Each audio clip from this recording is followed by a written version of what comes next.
Welcome back to Ethos of Humanity. This is episode 22, and I am joined with Pooja. Thank you so much for joining me today. No problem. Thanks for having me. Yeah, so we met a few years ago through entrepreneurial leadership conference. Yeah, and pretty much in essence, we've kind of grown with that group of people over the last few years, and Yeah. I've learned much about your story. I actually can't remember if you've learned too much about mine, but No, we need to yeah. go for a wine night. Definitely, definitely. Yeah, I think the last time we connected was another event, Mhm. with the Mental Health Foundation, but yeah, regardless, I was so awe-inspired by your story and just everything that you've learned, and I just would love to just dive right in and just start from the beginning of, where you grew up. Yeah, for sure. Yeah, no problem. So I was, I was born in Toronto, raised in Edmonton most of my life. I grew up here with my brother. My parents were immigrants to this country, and their first home base was Edmonton. And, for the most part, I had a very exceptional upbringing. I'd say my parents, at a very young age, as immigrants to this country, really taught us what the true definition of being resilient is, the challenges they had to overcome. And they worked really hard to give my brother and I, a really great life. We had, yeah, it's funny, sometimes I reflect back on it and you often hear, when you get to the outcome of my story, you would think that my upbringing would reflect the decisions I made, but it's really quite the opposite. But I always struggled, like, even though I had what we needed, in terms of like, a home and clothes and food and things like that. Like I really struggled with feeling adequate growing up. We were very much an introvert, very much a loner. My brother grew up. He was a phenomenal man. He is very academically strong, very socially gifted, had a ton of friends, and I was always kind of like lived under his shadow because I had a very opposite experience. And as we grew older, him and I, like, the sibling conflict resolves and we started to become friends. And he let me kind of tag along with his group of friends growing up, which was really nice. Um, and so, I think really at that stage in my life, junior high, high school, I really didn't know that the patterns I was exhibiting were that of being having an addictive personality. Like I struggled with an eating disorder. Always really critical of how I looked physically, thinking if I changed how I look, then maybe I would have friends and maybe I would fit in. And then I struggled with over exercising, and then it became over exercising all the time. So exercising, food, grades, academically, I would push myself to the end. And then eventually, substances entered my life, and I had like a 16-year run with addiction. And I would say, a pretty functional user. I was always working many jobs. I was getting great grades. Like no one really on the outside knew it. I was very a bit of an undercover user, I guess. Like not a lot of people, at least to me, nobody knew. And I think that was part of the rush too. It was like this big secret I had. And, substances were kind of my gateway to feeling good. Like they gave me this, sense of confidence and it kind of removed the darkness for me. And then after university, after I graduated, my brother had suggested I go backpack for a year and, kind of go see the world before I buckle down and get a job. And I did that. Like I took his advice. It was great. I loved every moment of my experience traveling. Like I was meant to be gone a year. I was gone for almost a decade, and I literally backpacked all through Southeast Asia. And at the time when I decided to go, I really thought that, if I leave Edmonton and the people, places, and things that like gave me access to drugs, that I would clean up my act. That was actually like my fundamental like motivation. But I walked into a continent where, like, drugs are readily available, unregulated, and very cheap, And so I think it didn't take me long to slip back into old habits. And living abroad and traveling, it was exactly what I needed because I was fundamentally escaping Edmonton, right? I was running away from who I was and how I felt, and I got this fresh start, and backpacking is great for that. Nobody knows who you are, nobody knows your past. You can actually be anyone you want, right? And there's this false sense of freedom in that. At least that's what I felt. And I think it was like one of the first times in my life where I held my head up high. Like I really was. I felt like I was somebody important. And I ended up like teaching English to make money. I ended up opening a retail store called Spun, where I was like selling clothes to expats. Like, and it's funny because I'm this numbers person who I have a finance degree. I've always been more on that side of the spectrum. But in Cambodia, where I opened this clothing store, I was like all of a sudden had this creative juices flowing and I was designing fashion. Like it was so surreal. But behind the scenes, my addiction was taking off and it was spiraling in a lot of ways. I had met a guy out there, who, for the first time, in my years of using, that I found a person that I would use with. And we had a very unhealthy, toxic dependency on each other. And then, of course, the drugs we were doing. Um, and then ultimately, I think when my parents had come out to Cambodia to visit me a few times and they had contact numbers of my friends that were out there in case there was ever an emergency. And friends of mine had reached out to my dad directly and had said, I think it's time you get Pooja out. Come and get her. And and they did that, just that. My brother was not too far at the time. He was in Japan traveling. He hopped on a plane, came to Cambodia, found me, and put me on Mhm. a plane and sent me home. Yeah. And may I Yeah. ask, had the relationship ended at that point? No, no, it was still, yeah, it was very toxic. We were just very codependent on each Mhm. other. And ultimately, I came back to Canada for about a year, and I had sobered up. I wasn't using any drugs. And my partner, who I was dating at the time, he was from the States, so he went to the US.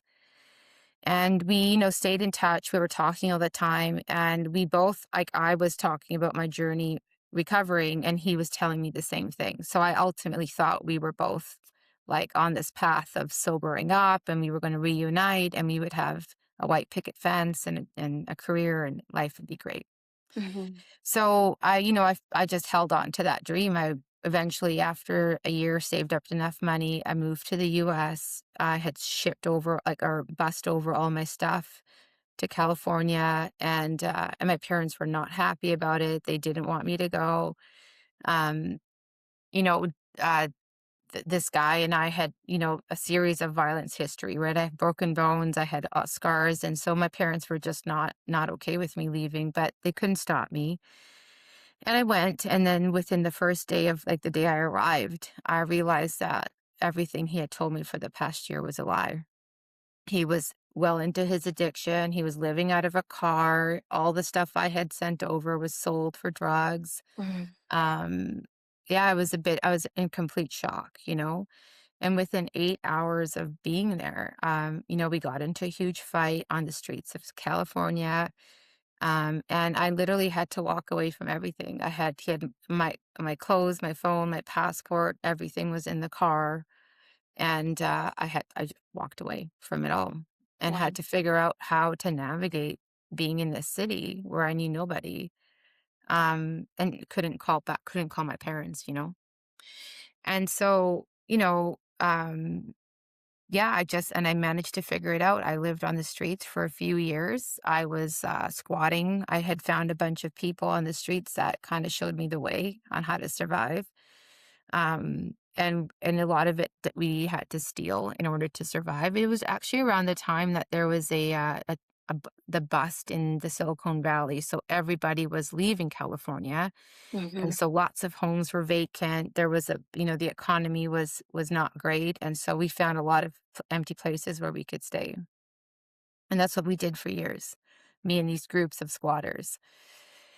And eventually, I think, after some time, like, my addiction shifted from the drugs to actually the hustle. Like, suddenly it was no longer about, like, being high. It was about the thrill um, of stealing, that it kind of replaced it. And eventually I got caught up with the system, and I ended up doing 3 years in state prison in California. Which was crazy. I think about it even now, and there's so many moments, so many months of that experience where I actually just don't have any memory at all. Like, I've Wow. almost like blocked it out. I remember things, but I don't remember all of it. I Mhm. think that's like a coping mechanism, perhaps. I think even now, 15, 16 years later, like, I'll have things that happen or incidents that happen, and it'll take you back. Like, I'll start getting memories back, and then, so you're still always really processing. You're never really healed from it. Mhm. Mhm. So yeah, and during my time away, like, I had no contact with my family. They were aware of what had happened to me because I was all over the internet. And when they couldn't get a hold of me, I think they did their own research and found out what had happened. And at the time, my dad actually had found this support group called Naranon, which is the support group for families with addiction, people in their families who are addicts. And they ended up going through Naranon for 2 years while I was gone. The whole time I was gone, they were going to these meetings, and they learned to how to support me best, by not supporting me at all, and not no longer enabling the behavior, is um, which is, I think, what was happening before. Mhm. And so when I came back to Canada, I think I was 31 at the time, 32, and I had to really rebuild my life from the ground up. I had no friends, I had no sense of community.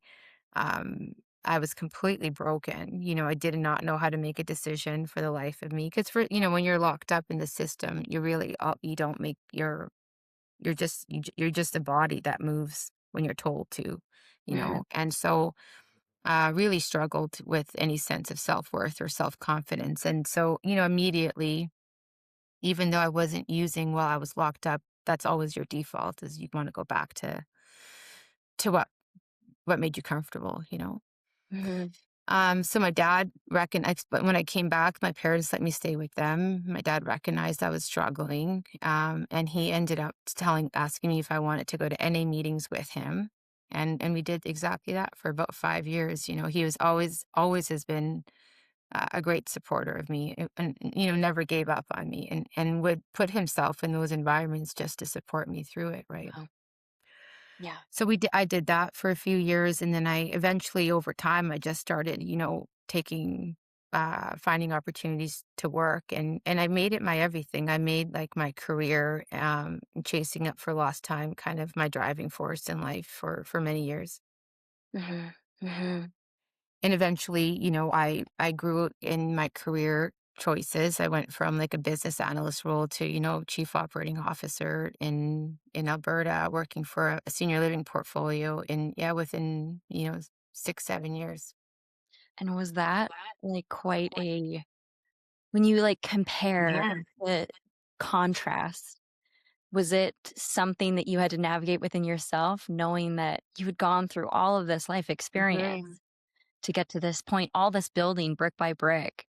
Yeah, for the longest time, I didn't stop to acknowledge, like, where I had been and how far I had come. Like, I never did. And I think because for so many years, until recently, like, I really never owned it. I just hid it like a secret. I hid my past and never spoke on it. When people asked me where I was, I just lumped it like I was in Cambodia for 3 years longer than it was, Mhm.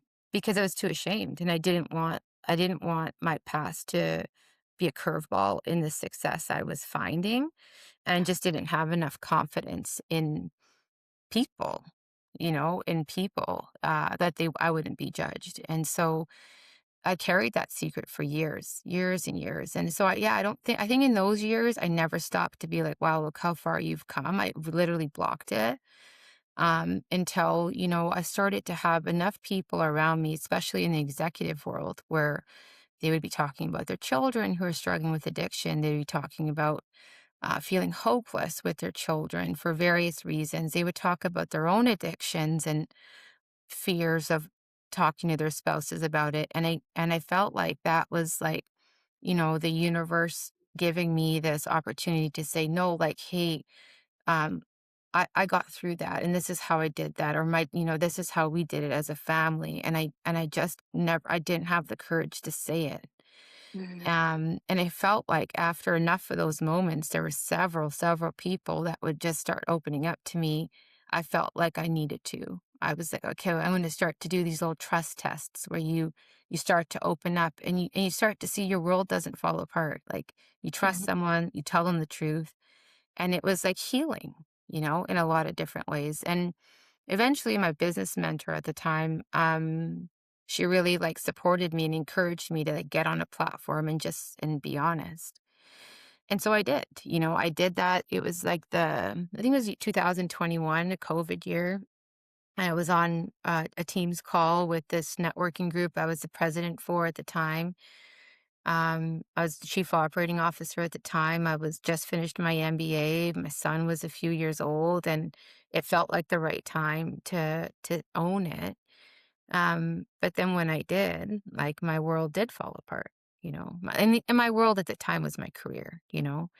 And so, yeah, I think like it was the right thing to do, and I'm glad that I had the courage to do it. But it followed a lot of pain. It wasn't like it wasn't a it wasn't a smooth journey for me. Mhm. Yeah. Mhm. I know that I haven't shared much of my story, and one day we'll Yeah. talk and I'll get into it, but that's been a huge part of my journey as well is, the guilt, the shame piece where I became Mm. comfortable enough to, like, wear my scars Yeah. openly, and that's a whole process in itself. Because exactly as you said, it's like, how can you lean upon others when you've been self-reliant for so long, but it can be Mhm. extremely isolating. Yeah, for sure. Like, community to me is probably the most pivotal part of healing is to do it in a community. And, when I went to those NA meetings with my dad, that was my first brush at the how important it was for me to have, a group of people that had been through what I had been and survived it. Mhm, And I think that's when the stars aligned for me around like how important it is to be honest and talk about it. Because when I used to go to those meetings, and I would hear people that had hurt others and let down their family and been incarcerated, and um, like I suddenly didn't feel alone. And I wasn't this like isolated monster. I was like, no, this is other people have made mistakes and mhm, they are standing today. So I'm sure I can do it too. yeah, Right. And I think community is a big part. And that was like one example of many yeah, where I intentionally would put myself in spaces where people had been through what I had gone through and survived it. And I think that's being around people that hadn't wasn't going to heal me. So I mhm, had to intentionally seek it. yeah, Yeah. yeah. I love much of, Gabor Mate's work, even his recent book titled The Myth of Normal, and Hmm. how the whole definition of normal, like, what is that? Even as I deep dive more on, like, our current culture and family systems, everything's on a spectrum now. We all go through life like, we can't go through life unscathed. We Yeah. all experience trauma in one form or Yeah. another and how it manifests in the body. Yeah. Yeah, That exactly. and I think the hardest part is when you feel like you're the only one going through it, and For it just sure. perpetually, like, compounds, right? And you It live in that. does. Yeah. Yeah, it absolutely does. Yeah. And I, Mhm. I often like feel like when I do reflect on the journey now, I often think about my parents' journey healing through what I had been through, right? Like it's not common in our community as East Indians to have a daughter who has been through what I have done and made the mistakes I have made.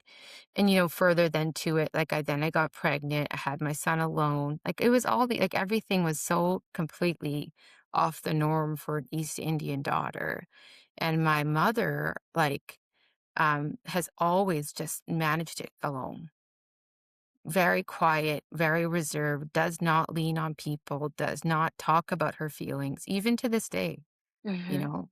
And I had, and my heart breaks for her. It still does, thinking about how she had to heal through that alone, because, like, as a parent, naturally, you're gonna blame yourself for your Mhm. children's failures. I will, right? Always will look to myself when my son is in hardship, right? Like, I think it's a natural default, and I think, like, watching her go through, um watching me transform, without speaking, without words was heartbreaking, and I think she lived in complete fear for years that at any moment I would lose it all again, Mhm. and I think it took, yeah, like 10 years of me to be, like, consistent for her to let her guard down a bit, is Mhm. hard to watch. Yeah. Yeah. Yeah. But it's incredible because I think it is the family that literally lifts you up during those times that Mhm. really can help the most. So it's incredible that you band Yeah. together. Because Very even as lucky. what I've heard too is like, um, when they had created new boundaries to like reinforce kind of the restructuring of everything and then still healing that and coming back together, I think that's the most powerful part. Is Mhm. like there's still love and it doesn't Yeah. have to be a permanent severance. Like there's an ability to heal Yeah. and grow and continuously grow together. Yeah, yeah, and I think for me, in, like, my relationship with my parents when I was in the years where I was putting in the work, I think for them it was like I had to really earn it back. They had seen so many false starts for me. They had been through so much loss because of me. It took, yeah, it was like I had to be very consistent, and I think that, like, lots of times people will say, I've heard it so many times, like, "You gotta do it for yourself, not for other people." I Mhm, 100% did everything for my parents, mhm, because I think when I had a chance to see them after I got back from California, I'll never get it out of my head, how withered they look, how defeated they looked, how sad they were. Like, I'll never not see it, mhm, even now. So I mhm. think, like, my life is like a living amends to them. And And, hopefully not, with that weight. no, I yeah, hope there's no expands. shame there now, yeah. And I think again, that really has a testament to do with community, right? The more I talk about it, the more people that, I can help through it, the more people that feel supported through it, like, all of that removes the shame. Like, actually, my mom this past weekend came to a speaking engagement with me and heard me from start to finish share my story that she lived with me, side by side. And I think, seeing her smile and seeing her see the response in the room and seeing her, get asked questions and be a part of that was really magical, because, she and I don't talk about it much. Right? Yeah, It's this unspoken kind of thing, so to have her in the room was great, and it was mhm. just a big testament to our progress that she and I have made. Yeah, and I think Yeah. that's the biggest thing is we can't reverse the past, but in lieu of that, it's like it can never be in vain, so what can we Yeah. do? Where is there opportunity in that? Yeah. Yeah, for sure. Yeah, I Yeah. agree. And so you had shared with me a little bit of much the work that you've been doing and how you've been carrying that through with empathy and compassion. Would you like to share Mhm. a little bit about that? Yeah, I mean, I think, like, one of the things I've had to always kinda keep on the forefront of my mind is, like, when you go through a lot of hardship or you go through a lot of difficult life experiences, I think the word resilient comes up, but resilience also creates, for me, in my experience, it's also, like, numbed me to, like, some, like, normal, natural human emotions, right? And so, um, I think most people, especially if you ask people who report into me or I work closest with, would deem me as an empathetic person. But to me, empathy takes work. I have to remind myself, that not everyone has walked in my shoes, and some problems to people are big problems, right? a big small problem to them, or big problem to them might be a small problem to me.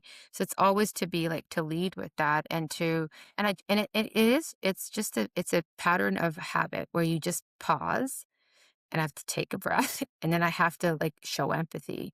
And it's Mhm. not always genuine per se, but it's authentic because I'm working towards it. You know what I mean? So I just because some things take a little bit of work or you have to pause before you respond, again, it's just me being human, right? Like Mhm. I recognize where I fall short.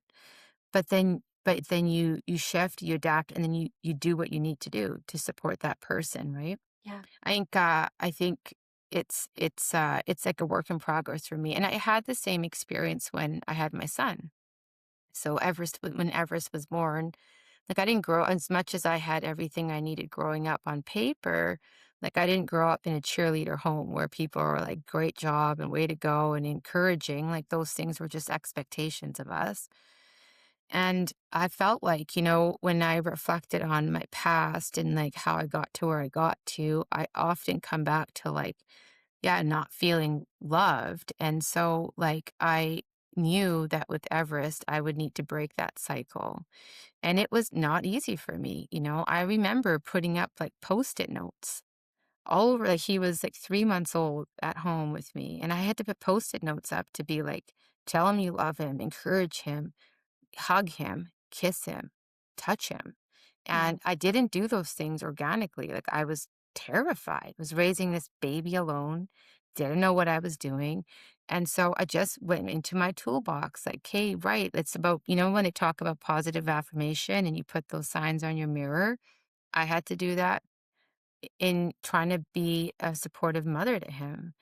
And like, I had to do that till I didn't need it anymore. It took me months where I Mhm. didn't have to remind myself to say, I love you to your own kid. Yeah. All right. Like, that's hard to ever admit. And I think that's even how it is with leadership. Like, Yeah. we stop and show compassion. Like, there's nothing wrong with that. Right. As long as you get there, Yeah. you know? Absolutely. Yeah. I know, and going back to what you said, it's like pain, it's crazy, but, like, pain can't be measured because we all experience it in our own In our own way. reality, right? Yeah. Yeah. It's not, and it's not a competition. Yeah. It's not like, "Oh, yeah, well, I went through this. Oh, yeah, I went through that." That's not what it's meant to be, Mm. right? Yeah, it's been probably my greatest, like, I would say, greatest thing I'm most proud of is, like, the impact I make on people I work with. Years later, when you don't work with them anymore, when they still reach out to you on your birthday, when they still reach out to you on your son's birthday, like, to me, when that happens and it happens often enough, like, I'm most proud of that, Mhm. the impression you leave on people's lives. And Yeah. you can't do that by being like a traditional transactional leader. Like, that comes from being human, Yeah. right? And creating a space where people are like, yeah, she's gonna no, she's not. I'm gonna understand failure more than I understand success, Mhm. right? Mhm. And so I think those are the things I'm most proud of Yeah. now. Yeah. Yeah. That's incredible.